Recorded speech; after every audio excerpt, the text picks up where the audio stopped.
జై తెలంగాణ. ఈరోజు ప్రొఫెసర్ నాగేశ్వర్ గారి పైన ఆంధ్ర పెత్తందారి వర్గాలు, పెట్టుబడిదారి వర్గాలు, పాలక వర్గాలు కలిసి వారిని చాలా నీచాతి నీచంగా సోషల్ మీడియాలో అదేవిధంగా బయట అనేక రకాలుగా వారిని కించపరిచేటువంటి ప్రయత్నం చేస్తూ ఉన్నారు. దానిని తెలంగాణ పౌర సమాజం తరపున మేము తీవ్రంగా ఖండిస్తూ ఉన్నాం. ప్రొఫెసర్ నాగేశ్వర్ గారు మాట్లాడినటువంటి మాటలు ఏంటి అనేటువంటి ఒకసారి మనం మాట్లాడుకుంటే రెండే రెండు మాటలు. ఆ మాటలు మరి ఒక ప్రొఫెసర్ మాట్లాడిన మాటలు ఈరోజు ఆంధ్రప్రదేశ్ రాష్ట్ర రాజకీయాలను షేక్ చేస్తున్నాయంటే 100% ప్రొఫెసర్ నాగేశ్వర్ గారు మాట్లాడిన మాటలు 100% నిజం అనేది మనందరం కూడా గ్రహించాలి. నిజం లేకపోతే నిప్పు రాదు. అందుకే ఆ నిజం అనేది బలంగా ఉన్నది కాబట్టి ఆ కూటమి ప్రభుత్వం యొక్క పునాదులు కదులుతున్నాయని చెప్పేసి చాలా స్పష్టంగా మనకు అర్థమవుతుంది.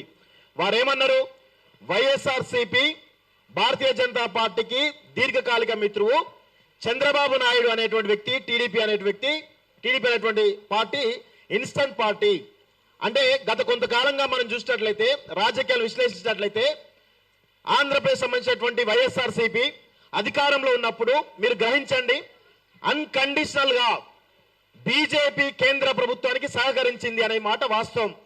అదే సమయంలో అదే కేంద్ర ప్రభుత్వానికి వ్యతిరేకంగా పనిచేసింది టీడీపీ, చంద్రబాబు నాయుడు. వీళ్ళందరినీ కూడా అక్కడ వైఎస్ఆర్సీపీ కేవలం ఒకే ఒక అంశంతో ఎన్డీఏ ప్రభుత్వంలో, ఎన్డీఏ కూటమిలో వైఎస్ఆర్సీపీ కలవనని చెప్పింది కాబట్టి ఇక్కడ ఆల్టర్నేటివ్ గా పవన్ కళ్యాణ్ వ్యక్తి టీడీపీని ఎన్డీఏ కూటమికి దగ్గర చేయడం జరిగింది. సో ఇదంతా గమనించినట్లయితే జనరల్ గా అది సోర్స్ అవసరం లేదు, ఏ అవసరం లేదు. విశ్లేషణ చేస్తే, రాజకీయ విశ్లేషణ ఎవరికైనా అర్థమయ్యేది ఏంటి అంటే చాలా స్పష్టంగా జగన్మోహన్ రెడ్డి వైఎస్ఆర్సీపీ బీజేపీ కేంద్ర ప్రభుత్వానికి దగ్గర, టీడీపీ చంద్రబాబు నాయుడు బీజేపీకి దూరం అనేటువంటి విషయం నమ్మరనే విషయం అందరూ కూడా తెలుసు. కేవలం రాజకీయ ప్రయోజనాల గురించి తాత్కాలికమైనటువంటి కూటమి నడుస్తుంది అనేది చాలా స్పష్టంగా మనకైతే అర్థమవుతా ఉంది. ప్రొఫెసర్ నాగేశ్వర్ గారు మాటలు వెనక్కి తీసుకున్నా అని చెప్పేసి చాలా స్పష్టంగా చెప్పినప్పటికీ కూడా గత 2 రోజులుగా ఈ యొక్క కోతి బ్యాచ్, వెకిలి బ్యాచ్, సైకో బ్యాచ్ అనేటువంటి ఆ కూటమి ప్రభుత్వంలో ఉన్నటువంటి 2 పార్టీలు ఏవైతే ఉన్నాయో చాలా దారుణంగా వ్యాఖ్యలు వెనక్కి తీసుకుని అన్న తర్వాత కూడా ప్రొఫెసర్ నాగేశ్వర్ గారికి వారి యొక్క ఫోటోను మార్ఫింగ్ చేసి వైఎస్ఆర్సీపీ కన్వే చేసి పేటీఎం బ్యాచ్ అని చెప్పేసి ఒక ప్రచారం చేస్తా ఉన్నారు. నేను ఒకటే అడుగుతా ఉన్నాను, మీరు ప్రొఫెసర్ నాగేశ్వర్ గారి మీద ప్రచారం చేసే ముందు పవన్ కళ్యాణ్ గాని, చంద్రబాబు నాయుడు గాని మీ యొక్క నియతి ఎలా ఉందో ఒకసారి అర్థం చేసుకోండి. మీ చరిత్ర తీసుకుంటే చంద్రబాబు నాయుడు వారి మామ ఎవరైతే ఎన్టీఆర్ నుంచి మొదలుపెట్టుకుంటే, వారి కుటుంబ సభ్యులను మొదలుపెట్టుకుంటే ప్రతి ఒక్కరిని కూడా ఏ విధంగా అణచివేసి దారుణంగా నీచాతి నీచంగా అవమానించి పంపించడం ఈ 2 తెలుగు రాష్ట్రాలు, దేశం మొత్తం కూడా చూసింది. పవన్ కళ్యాణ్ అనే వ్యక్తి గతంలో చేకువారు అదే ఆదర్శంగా తీసుకున్నాడు. గద్దర్ నా సొంత, నా గద్దర్ ఐడియాలజీ, నా ఐడియాలజీ అన్నాడు. కానీ ఇప్పుడేమో సనాతన ధర్మం అంటూ మాట్లాడుతూ ఉంటే ఈరోజు ఆ రాష్ట్ర ప్రజలు ఆయన వెనుక నడుస్తా ఉన్నారు. అంటే మీరు ఇష్టారీతిన మీ యొక్క రంగులు మార్చొచ్చు, కానీ నీతిగా, నిజాయితీగా ఒక విశ్లేషణ చేసేటువంటి ప్రొఫెసర్ నాగేశ్వర్ గారి పైన ఇలాంటి అనుచిత వ్యాఖ్యలు చేస్తున్నారంటే మీ యొక్క దుర్నీతి ఏంది, దుర్బుద్ధి ఏంది అనేది చాలా స్పష్టంగా మాకు అర్థమవుతుంది. మీరు ఒకటే అడుగుతా ఉన్నారు. నిన్న పవన్ కళ్యాణ్ గారు ఏమన్నారు? పవన్ కళ్యాణ్ అదేవిధంగా మిగతా అంశాల గురించి, ఒక రీసెంట్ డెవలప్మెంట్స్ గురించి నేను చెప్తా క్లియర్ గా. పవన్ కళ్యాణ్ గారు నిన్న ఏమన్నారంటే ఒక మీటింగ్ లో మాట్లాడుతూ నాగేశ్వర్ గారిని అరెస్ట్ చేయడానికి పోలీసు వెళ్తుంటే నిన్ను వారించిన అని చెప్పిండు. ఇదే మాట అక్కడ ఆంధ్రప్రదేశ్ సంబంధించినటువంటి హోంమంత్రి వంగలపూడి అనిత వారి ట్విట్టర్ అకౌంట్ లో ఇది ఫేక్ న్యూస్ అని చెప్తున్నారు. మరి ఆంధ్రప్రదేశ్ పోలీసులు నిన్నంతా కూడా హైదరాబాద్కు వచ్చి ప్రొఫెసర్ నాగేశ్వర్ గారిని అరెస్ట్ చేద్దామనేటువంటి ఒక వార్త తెలంగాణ వ్యాప్తంగా పెద్ద ఎత్తున దావాలలో వ్యాపించింది. ఈ క్రమంలో తెలంగాణ సమాజం అంతా కూడా ఏకోన్ముఖులై ఒకే తాటిపై నడిచి ప్రొఫెసర్ నాగేశ్వర్ గారిని అరెస్ట్ చేస్తే మాత్రం ఊరుకునేది లేదు అని చెప్పేసి చాలా స్పష్టంగా చెప్పారు. అయితే ఆ వార్తలు అవాస్తవం అని చెప్పేసి ఆంధ్రప్రదేశ్ రాష్ట్ర హోంశాఖ మంత్రి వంగలపూడి అనిత గారు ట్వీట్ చేయడం జరిగింది. మరి అదే పవన్ కళ్యాణ్ నేను అరెస్ట్ చేయడానికి వెళ్తున్నా అని చెప్తే నేను వద్దని వారించా అని చెప్పేసి పవన్ కళ్యాణ్ చెప్పిండు. అంటే అదే రాష్ట్రానికి సంబంధించినటువంటి డిప్యూటీ సీఎం పవన్ కళ్యాణ్, హోంశాఖ మంత్రి అనిత మధ్య ఏ విధమైనటువంటి విభేదాలను ఒకసారి గమనించండి. ఎంత దుర్మార్గం ఇది. కావాలంటే ఒక వీడియో కూడా చాలా స్పష్టంగా ఉన్నది, వినిపిస్తా. అదే విధంగా ఇప్పుడు ఏం మాట్లాడుతున్నారు, సోర్స్ గురించి మాట్లాడుతున్నారు. సోర్స్ కావాలట వీళ్ళకి. ఒక రాజకీయ విశ్లేషకుడు తన యొక్క జ్ఞానంతో రాజకీయాలు విశ్లేషిస్తా ఉంటే ఆయన చెప్పిండు హై లెవెల్ సోర్స్ అని చెప్పిండు.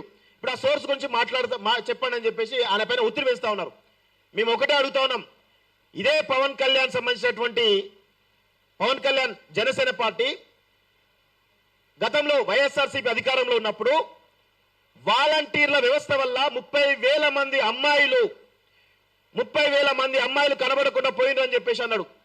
మరి ఆ 30,000 మంది అమ్మాయిలు కనబడకపోయినని చెప్పేసి గత ప్రభుత్వం చెప్పినటువంటి వీళ్ళు ఇప్పుడు పవన్ కళ్యాణ్ డిప్యూటీ సీఎంగా ఉన్నారు ఆంధ్రప్రదేశ్ కి.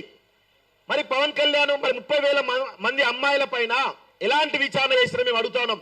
ఏ సోర్స్ తోటి మీరు ఆ యొక్క కామెంట్ చేశారు, ఇప్పుడు ఆ విచారణలో ఏముంది, దానికి సంబంధించిన విషయంలో ఒకసారి క్లియర్ గా మీకు కొన్ని విషయాలు చెప్తా.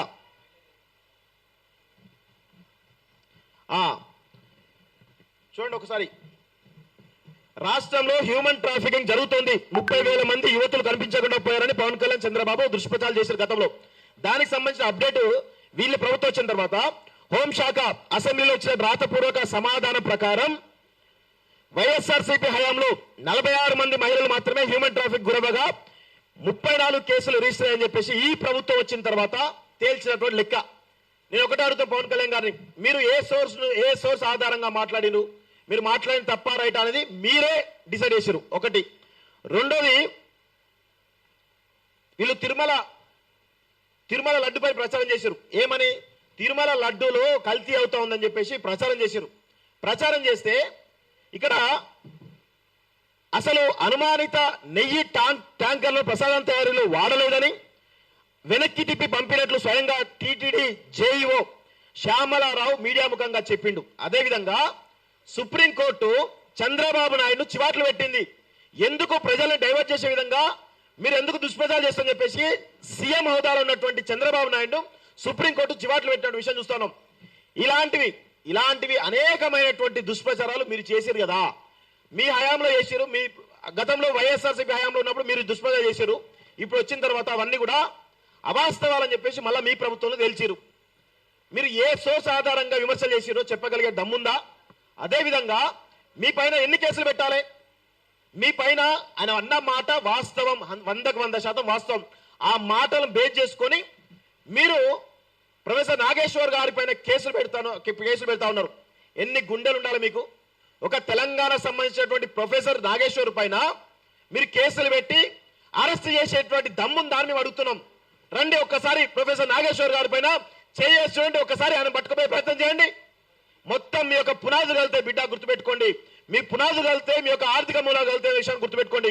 మేము ఈ సందర్భంగా ఈ యొక్క రౌండ్ టేబుల్ సమావేశం నుంచి ఒక పిలుపునిస్తా ఉన్నాం. ఈ చంద్రబాబు నాయుడు కూటమి ప్రభుత్వం ఏదైతే దుర్మార్గాలు చేస్తా ఉందో, మేము ఆంధ్రప్రదేశ్ సంబంధించిన గురించి మాట్లాడలేదు, మా తెలంగాణ సంబంధించినటువంటి అనేక విషయాలపైన వెంకటరామరెడ్డి నుంచి మొదలు పెట్టుకుంటే ప్రొఫెసర్ నాగేశ్వర్ వారు కావచ్చు, లేకపోతే ఈ హైదరాబాద్ సంబంధించిన రాజధాని విషయంలో కావచ్చు, అనేక దుష్ప్రచారాలు చేస్తున్నటువంటి ఎవరైతే ఉన్నారో మేము ఒకటే ఇక్కడ కాల్ చేస్తా ఉన్నాం. బాయ్కాట్ హెరిటేజ్ ప్రొడక్ట్స్ అనేటువంటి ఒక నినాదాన్ని, ఒక కాల్ని మేము తీసుకునే ప్రయత్నం ఖచ్చితంగా చేస్తామని కూడా చెప్తా ఉన్నాం. ఎందుకంటే తెలంగాణ అస్తిత్వం పైన, తెలంగాణ ఆత్మగౌరవం పైన ఏ ఒక్క చిన్న కించిత్తు అవమానం జరిగినా, ఎవరికైనా ఇబ్బంది కలిగినా కానీ ఖచ్చితంగా తెలంగాణ రాష్ట్రం తిరగబడుతుంది, తెలంగాణ సమాజం తిరగబడుతుంది, తెలంగాణ పౌర సమాజం ఖచ్చితంగా తిరగబడి కొట్లాడుతున్న విషయాలు మేము స్పష్టంగా చెప్తా ఉన్నాం.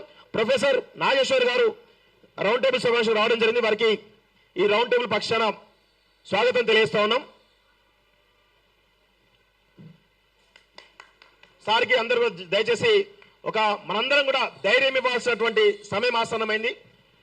ఈ సందర్భంగా మరొకసారి చెప్తా ఉన్నాం, మీరు ఇలాంటి చిల్లర మల్లర పనులు ప్రచారాలు మానకపోతే ఖచ్చితంగా హైదరాబాద్ లో, ఈ తెలంగాణ రాష్ట్రంలో మీ యొక్క ఆర్థిక మూలాలున్నాయి. మేము ఇక్కడ నుంచి కాల్ చేస్తున్నాం. బాయ్కాట్ హెరిటేజ్ ప్రొడక్ట్స్ అని చెప్పేసి ఖచ్చితంగా మేము కాల్ ఇస్తా ఉన్నాం. ఇక్కడితోటి మీరు ఆపకపోతే రేపటి రోజున ఈ హెరిటేజ్ ఏదైతే ఉందో ఇప్పుడు బాయ్కాట్ భవిష్యత్తులో పరిణామాలు తీవ్రంగా ఉంటాయని చెప్పేసి కూడా హెచ్చరికలు జారీ చేస్తా ఉన్నాం. ఇది ఇక్కడితో ఆగదు.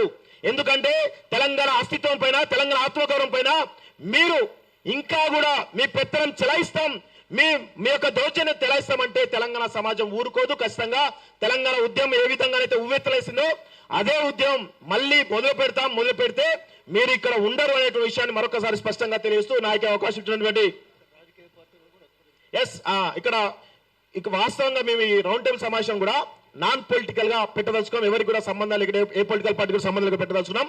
నేను ఒకటే అడుగుతున్నాను, కాంగ్రెస్ పార్టీని, భారతీయ జనతా పార్టీని, భారతీయ రాష్ట్ర సమితిని, కమ్యూనిస్టు పార్టీలను, అదేవిధంగా జన సమితి, రకరకాల వివిధ రాజకీయ పక్షాలు ఏవైతున్నాయో మీరందరూ కూడా తెలంగాణ పౌరులే అయితే, తెలంగాణ రక్తమే మీలో పారితే ప్రొఫెసర్ నాగేశ్వర్ గారికి మద్దతుగా ఇక్కడ జరుగుతున్నటువంటి ఏదైతే ఆంధ్ర ఆధిపత్యం ఈరోజు తెలంగాణ మీద చూపిస్తున్నారో మీరందరూ కూడా ముక్త కంఠంతో పార్టీల పరంగా ఖచ్చితంగా ఖండించాలని చెప్పేసి కూడా ఈ రోజు మీకు కోరుతా ఉన్నాం.